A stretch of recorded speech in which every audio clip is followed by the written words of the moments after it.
प्रिय शिष्यों नमस्कार। मैं सुरेंद्र पांडे आज आप सभी का विषय हिंदी क्लास 12 के विषय हिंदी का के पाठ 5 जयशंकर प्रसाद के भाग 4 में आप सभी का अभिवादन करता हूं, हार्दिक स्वागत करता हूं। आप सभी श्रद्धा मनु को आज पढ़ेंगे और श्रद्धा मनु के बारे में हमने 2 पद जो है कल पढ़ा था, तो आज हम तीसरा पद पढ़ेंगे। तीसरे पद पर हम सभी ध्यान देंगे और तीसरे पद को खूब अच्छे से आप पढ़ने का प्रयास करेंगे। हम लोगों ने जो है कल क्या पढ़ा था कि कुतूहल रह न सका फिर मौन, है ना। कुतूहल रह न सका फिर मौन, यहीं तक हम लोगों ने पढ़ा था। आज हम सभी और देखा वह सुंदर दृश्य, और देखा वह सुंदर दृश्य। आज हम सभी यहीं से प्रारंभ करते हैं, तो ध्यान दीजिए।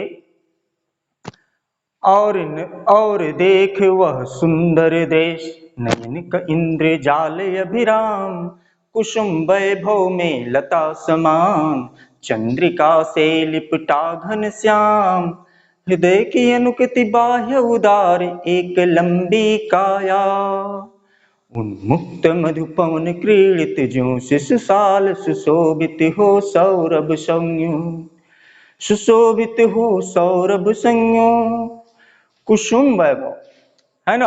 तो ध्यान दीजिए, और देखा वह सुंदर दृश्य, और देखा वह सुंदर दृश्य, कौन कह रहा है? उस दृश्य को कौन देख रहा है? इसमें ध्यान देने वाली बात है कि इसमें जो है मनु, है ना, इसमें मनु क्या कर रहे हैं? मनु और श्रद्धा, इन्हीं दोनों का प्रसंग है। ठीक, मनु और श्रद्धा इन्हीं दोनों का प्रसंग है। इन्हीं दोनों के बारे में हम सभी जानेंगे।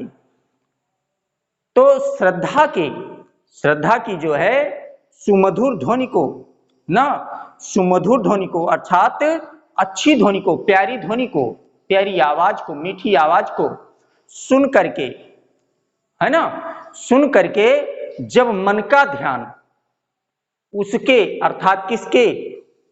श्रद्धा के रूप की ओर गया, मतलब मीठी मुस्कान के साथ साथ उनका यौवन भी सुंदर था, अर्थात वो युवती थी, कौन? श्रद्धा।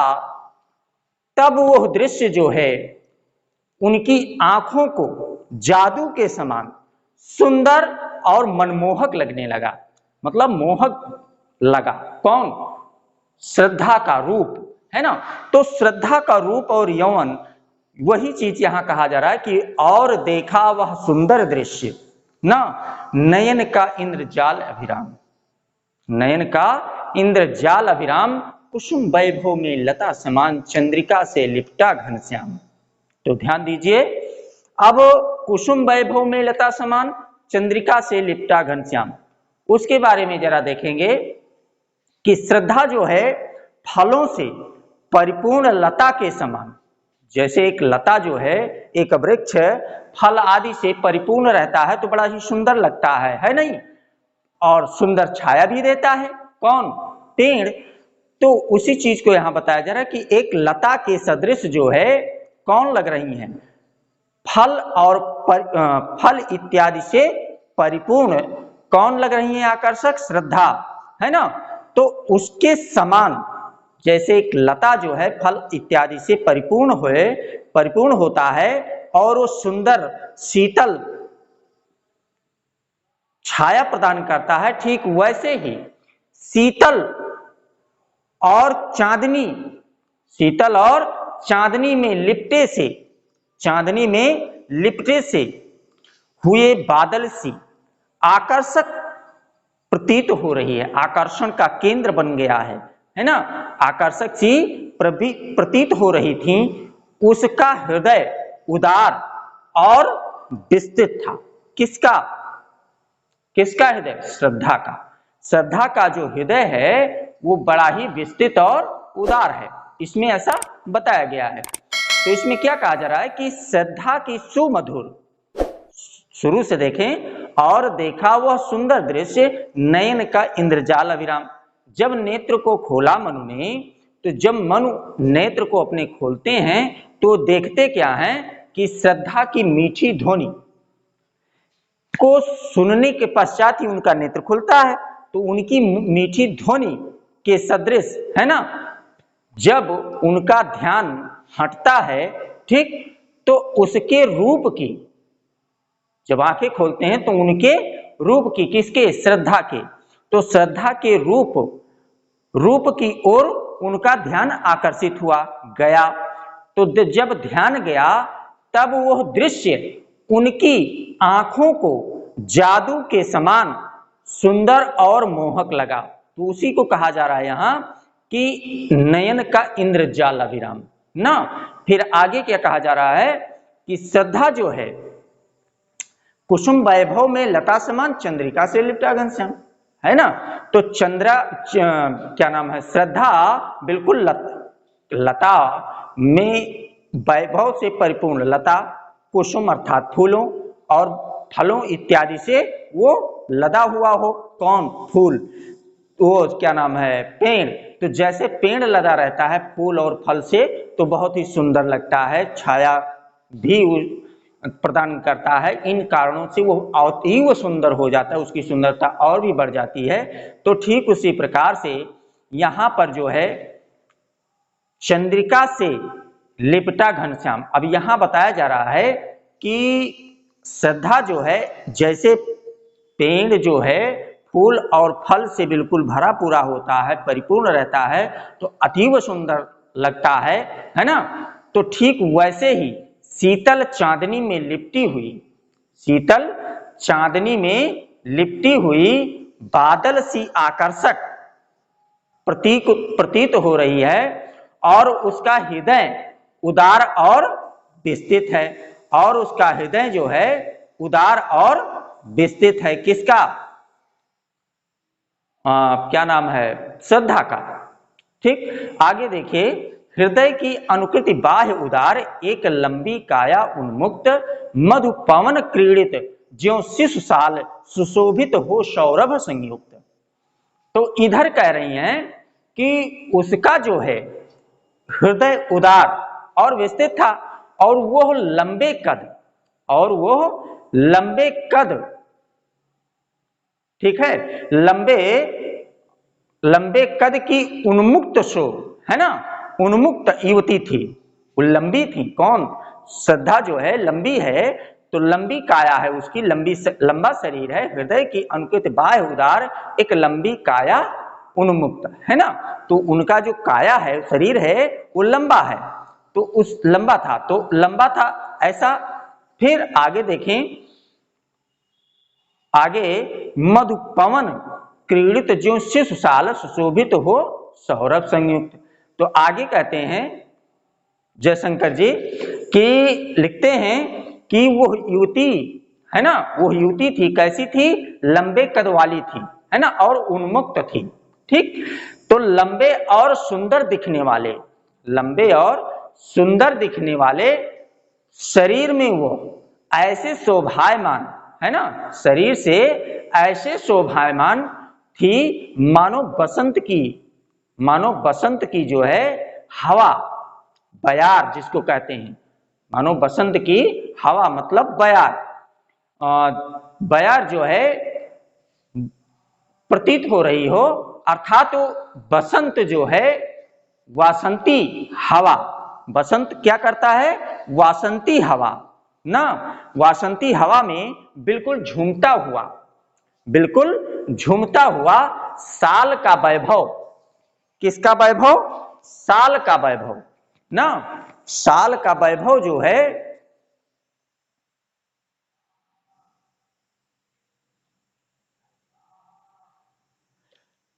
हाँ,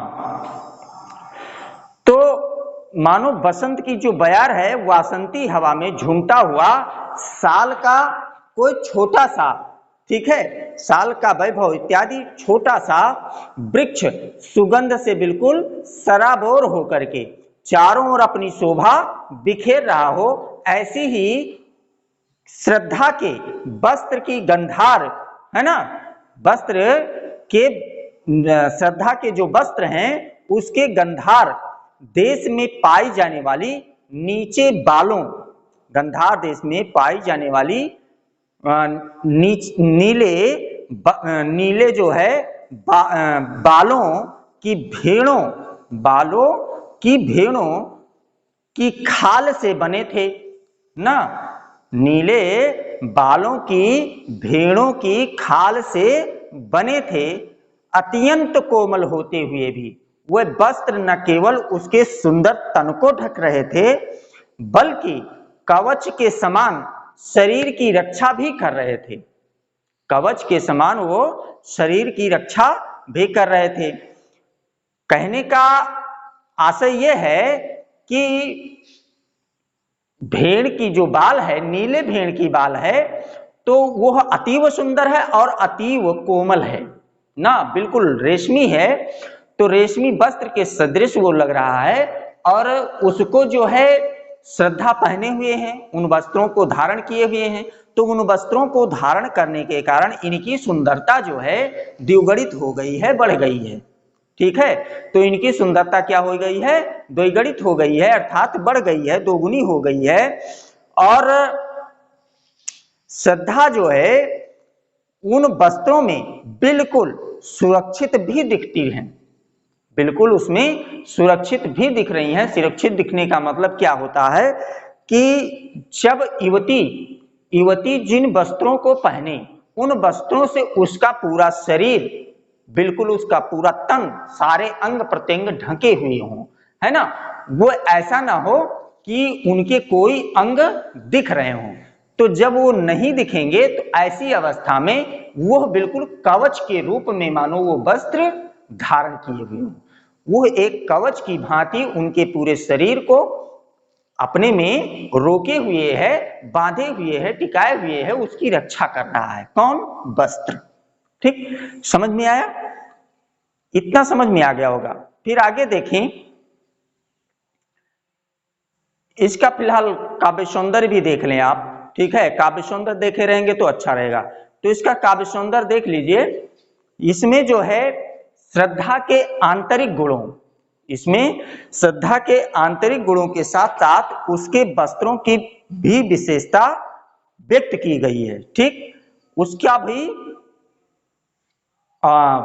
अत्यंत मर्म स्पर्शी चित्रण किया गया है। किसका? उनके वस्त्रों का।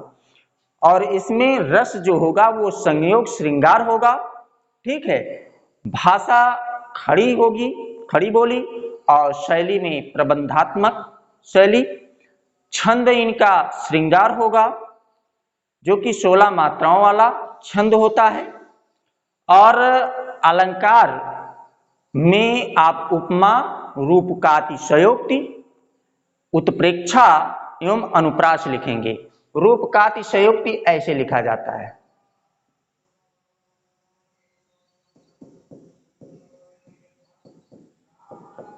रूपकातिशयोक्ति। ठीक, ये आपके रूपकातिशयोक्ति हैं। तो रूपकातिशयोक्ति अलंकार भी है इनमें। तो कौन कौन सा है?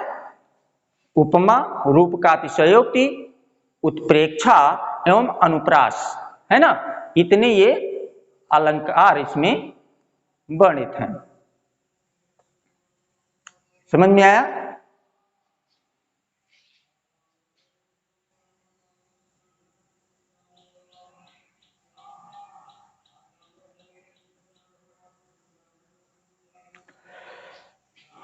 फिर आगे देखें,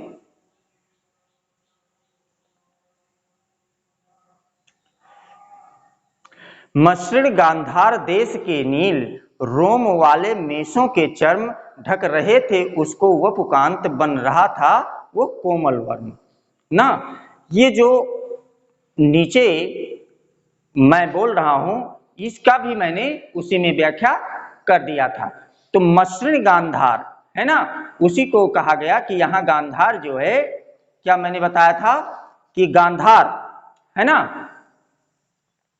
गांधार देश में पाई जाने वाली, ठीक है, मसृण गांधार देश के मतलब गांधार देश में पाई जाने वाली जो भेड़ है, ठीक है, उनके नील, ठीक, मृष, मृष मतलब क्या होता है, मेषों के चर्म, मेष मतलब भेड़, तो भेड़ के नीले चर्म जो है को पहन करके और ढक रहे थे, उसका वो कांत बन रहा था वो कोमल वर्ण, ठीक। इस चीज को मैंने बता दिया था आपको कि वो उसकी सुंदरता को द्विगुणित कर रही है, मतलब उनके यौवन को जो है बिल्कुल ढके हुए है। कौन? वो वस्त्र। किससे बने हुए वस्त्र? मेषों के अर्थात भेड़ों के जो है नीले बालों के द्वारा बने हुए जो वस्त्र थे वो अति सुंदर लग रहे हैं और उनके द्वारा एक कवच की भांति जो है वो उनके शरीर को, उनके बदन के प्रत्येक अंग को सुरक्षित रख रहा है, ठीक। तो इस प्रकार से सुरक्षित जो है दिख भी रही हैं। कौन? जो है श्रद्धा। फिर आगे देखेंगे, नील परिधान बीच सुकुमार, नील परिधान बीच सुकुमार, खुल रहा मृदुल अधखुला अंग, खिला हो ज्यों बिजली का फूल, मेघ बन बीच गुलाबी रंग। नील परिधान बीच सुकुमार, है ना, नील परिधान बीच सुकुमार, खुल रहा मृदुल अधखुला अंग, खिला हो ज्यों बिजली का फूल, मेघ बन नीच मेघ बन बीच गुलाबी रंग। ओह वह मुख पश्चिम के व्योम, बीच जब घिरते हो घनश्याम, अरुण रवि मंडल उनको भेद, दिखाई देता हो छविधाम। ठीक है, तो इस प्रकार से नीले परिधान में, नीले परिधान, परिधान मतलब वस्त्र होता है और नीला मतलब नीला होता है, ठीक है। तो नील परिधान, नील मतलब नीला, परिधान मतलब वस्त्र, बीच सुकुमार, उसके बीच में सुकुमार, सुकुमार कोमल, है ना, अति कोमल जिसको कह सकते हैं आप, और खुला रहा मृदुल अधखुला, खुला रहा मृदुल अधखुला।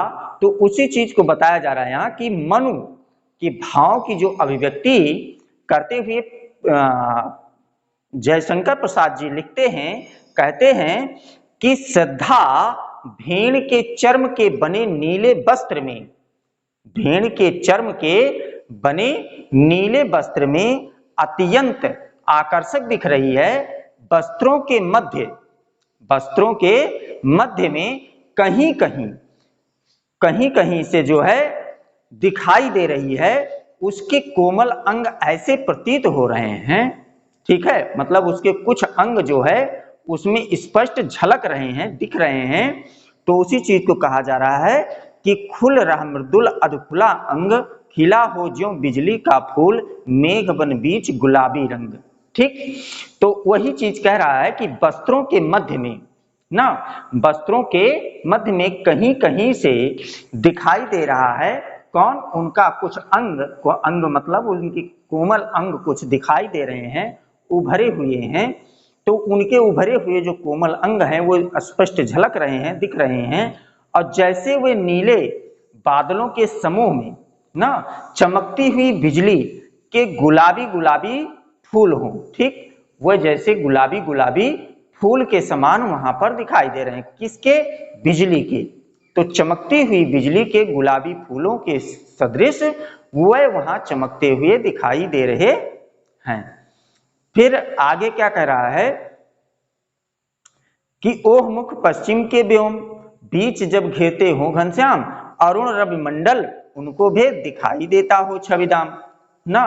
तो आगे क्या कर रहे हैं कि फूलों मतलब जो फूल हैं बिजली के, जो गुलाबी गुलाबी फूल हो, नीले वस्त्र के मध्य ना श्रद्धा के ललिमा युक्त, श्रद्धा की जो लालिमा है, तो लालिमा से युक्त तेज मुख को, तेज मुख को देख करके ऐसा आभास होता है कि मानो सांझ के समय ना, मानो सांझ के समय, शाम के समय क्या होता है कि सांझ के समय काले बादलों को ना, काले बादलों को अरुण रवि मंडल उनको भेद दिखाई देता हो छविधाम। बीच जब घिरते हो घनश्याम। तो इसका अर्थ है कि काले बादलों को जो भेद करके ना चारों ओर लाल लाल किरणें बिखेरता हुआ सूर्य शोभायमान हो। जैसे सूर्य शोभायमान होता है अपने प्रकाश पुंज को बिखेरते हुए, तो जैसे प्रकाश पुंज को बिखेरते हुए शोभायमान कौन होता है? सूर्य शोभायमान होता है। तो जैसे सूर्य शोभायमान होता है वैसे ये भी शोभायमान हो रही हैं। ठीक है, तो इतना समझ में आ गया होगा। पुनः एक बार और समझ लीजिए इसको। नील परिधान बीच सुकुमार, खुल रहा मृदुल अधखुला अंग, खिला हो ज्यों बिजली का फूल, मेघ बन बीच गुलाबी रंग। ओह वह मुख पश्चिम के व्योम, बीच जब घिरते हो घनश्याम, अरुण रवि मंडल उनको भेद दिखाई देता हो छविधाम। है ना? तो इसको पुनः देखिए, तो इसमें ऐसा बताया जा रहा है कि नीला जो है परिधान पहने हुए, वस्त्र पहने हुए, परिधान मतलब वस्त्र, तो नीले वस्त्र को पहने हुए, ठीक है, भेड़ के चर्म के जो है नीले वस्त्र को पहने हुए अत्यंत आकर्षक लग रही हैं। कौन? श्रद्धा। ठीक, और वस्त्रों के मध्य में कहीं कहीं से दिखाई दे रहे हैं उनके क्या?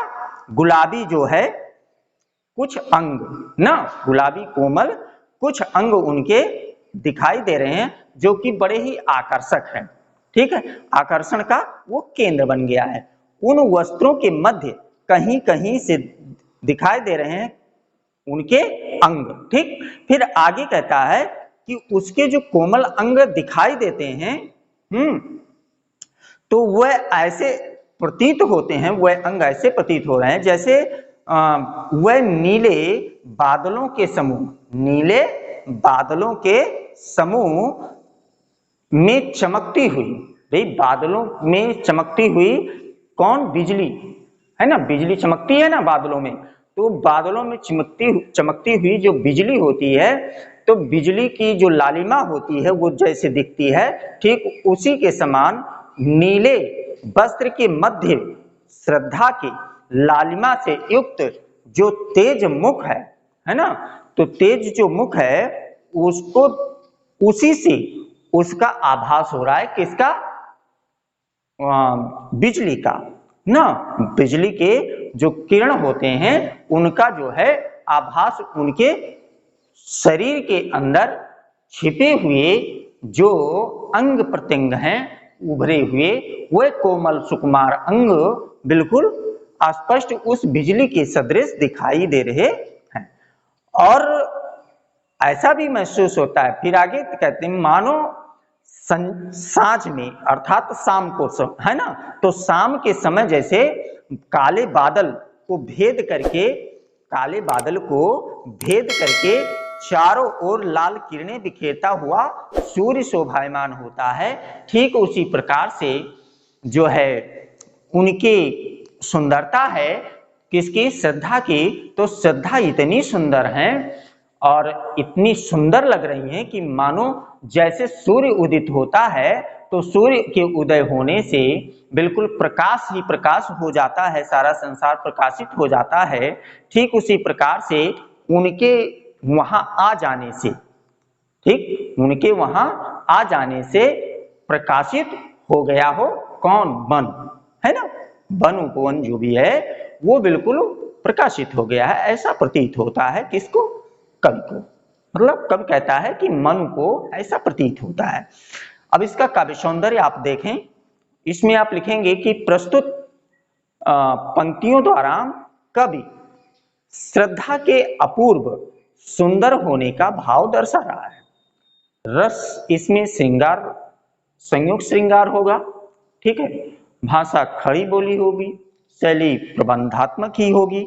रस में आपने श्रृंगार लिखा ही, संयोग श्रृंगार, ठीक है। और अलंकार में आप उत्प्रेक्षा, रूप का अतिशयोक्ति एवं रूपक लिखेंगे, ठीक। अब आपने यहां तक आज समझ लिया, आगे बस आगे अगले दिन हम लोग समझेंगे। ठीक है, ये कौन सा भाग है? चौथा। अब अगला जो है 5वां भाग हम लोग पढ़ेंगे। ठीक है, बस आप सभी लाइक शेयर कमेंट, ठीक है, अवश्य करें, सब्सक्राइब भी करें। मैं अपनी वाणी को इसी के साथ विराम देता हूं। धन्यवाद। जय हिंद।